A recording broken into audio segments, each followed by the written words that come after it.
आप सभी को बहुत-बहुत नमस्कार। जैसे कि आप टेलीविज़न और समाचार पत्रों के माध्यम से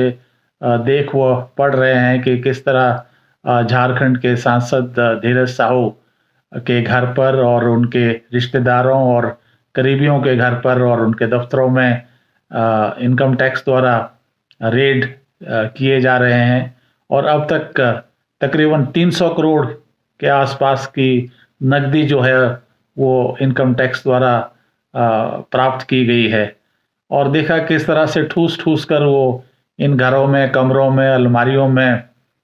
बंद कर रखी थी और उनको भरने के लिए 160 बोरियां जो हैं वो भी कम पड़ गई और ट्रकों में लाद कर ये पैसा इनकम टैक्स वालों को ले जाना पड़ा। और जो मशीनें पैसा गिनने के लिए लगाई गई थी वो भी बीच में ख़राब हो गई, गर्म हो गई और जो लोग गिनती में शामिल थे अधिकारी वो भी नोट गिन-गिन के थके और अभी पता नहीं कितने दिन ये गिनती जो है वो चलेगी और क्या-क्या जो है इनसे मिलेगा। तो ये एक बहुत बड़ा भ्रष्टाचार जो कांग्रेस पार्टी जो कि जननी है और भ्रष्टाचार के लिए जानी जाती हैं, अगर उनका एक राज्यसभा का सांसद इतनी बड़ी रकम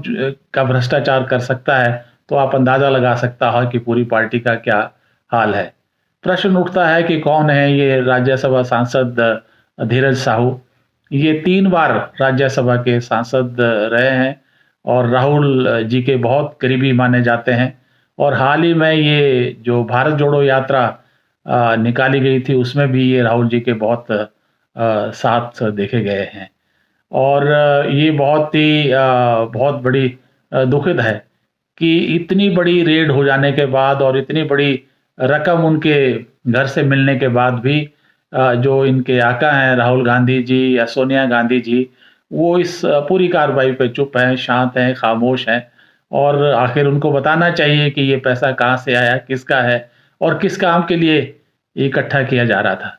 ये बात तो तय है कि प्रधानमंत्री जी ने हमेशा बार-बार कहा है ना खाऊँगा, ना खाने दूँगा और हाल ही में जो अगर आपने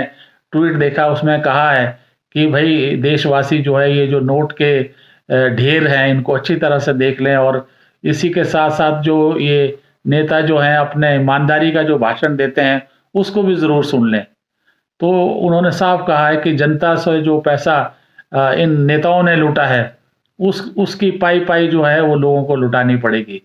क्योंकि उन्होंने कहा ये मोदी की गारंटी है, ये मेरी गारंटी है। इसलिए मेरा केवल इतना ही कहना है कि भ्रष्टाचार को हमें किसी भी हालात में देश में नहीं इसको स्वीकार करना चाहिए और जैसे कि आपने देखा कि कुछ एक महीने पहले बंगाल में भी इसी तरह का जो कैश जो है करोड़ों का वो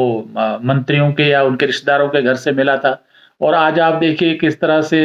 जो हमारे आप के बड़े-बड़े नेता हैं आज जेल के अंदर हैं। तो ये सफाई अभियान अभी शुरू हो चुका है और ये जो भारत जो है जल्दी ही भ्रष्टाचार मुक्त होगा और मेरी राय है कि इस तरह के केसेस को सीबीआई को जो है इंक्वायरी के लिए दिए जाने चाहिए ताकि जो जड़ तक इन केसों में पहुंचा जा सके और जो दोषी हैं उनको जो है सजा दी जाए। जय हिंद।